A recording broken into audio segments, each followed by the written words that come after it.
Bismillahirrahmanirrahim. Assalamu alaikum. 60 days English speaking course in Pashto language. ګرانو زده کوونکو که تاسو چېرته واقعي غواړئ چې مونږه انګریزي زده کړو نو مونږه د انګلیش سپیکینګ کورس شروع کوو چې دغه به ټول په شپېتو ورځو کې ختمیږي یعنې 2 میاشتو به وي. نو تاسو مونږ سره دا کورس سټارټ کړئ او روان د انګریزي ویل شروع کړئ. دا کورس چې کوم دی ډېر زیات اسان دی، هر څوک یې زده کولی شي ځکه چې په اسانه پښتو کې دی. که تاسو د ملک نه بهر یې او که ملک کې دننه نو راځئ چې سټارټ واخلو. نن لومړۍ ورځ ده نو ټولو آګاهو د دعا او سلام نه شروع کوو. کله چې موږ په خپلو کې یو ځای شو نو یو بل سره دعا او سلام کوو، یعنی السلام علیکم وعلیکم السلام. په انګریزي ژبه کې د ورځو او د شپې په وختونو کې په مختلف اندازو کې ادب او سلام کولی شي.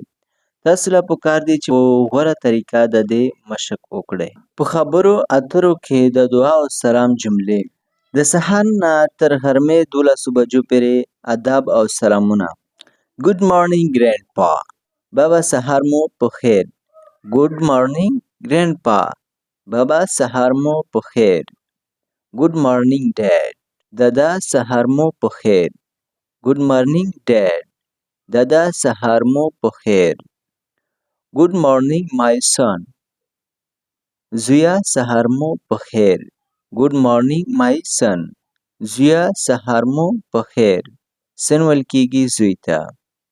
د غرمې د 12 بجو نه تر ماښام 5 بجو پورې سلام. Good afternoon grandpa.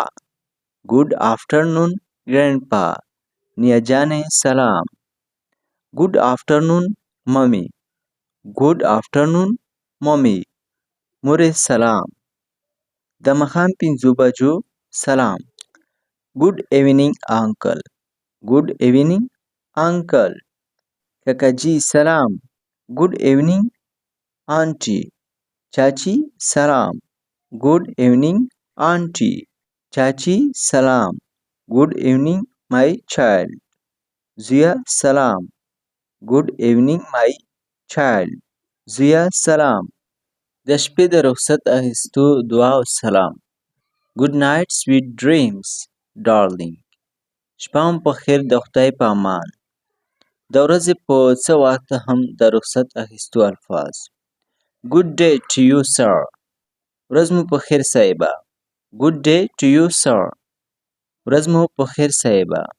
ملاقات کېدو د خبرو اترو انداز. پلیز ټو میټ یو. پلیز ټو میټ یو. ستاسو په ملاقات ډېر خوشحاله شوم. ګډ بای چیلډرن. ماشومانو د خدای په امان. ګډ بای چیلډرن. ماشومانو د خدای په امان. بای بای. په مخه مخه. بای بای. په مخه مخه. hope you to see again. hope you to see again. ښه ده بیا به سره وینو. hope you to see again. to remember. د یادښت دپاره. په پښتو او انګریزي کې د مخاطبې فرق. په انګریزي کې ګرینډ فادر ته په مختصره توګه ګرینډ پا وایي. فادر دپاره ډیډ یا ډیډي هم استعمالولی شي. ګرینډ مادر ته په مختصره توګه ګرینډ ما وایي. مادر دپاره ممی لفظ هم استعمالولی شي. ماما د ترور خاوند ټول ته صرف انکل وایي. چاچی ورور مامی د ټولو رشتو ته آنټ یا آنټي وایي.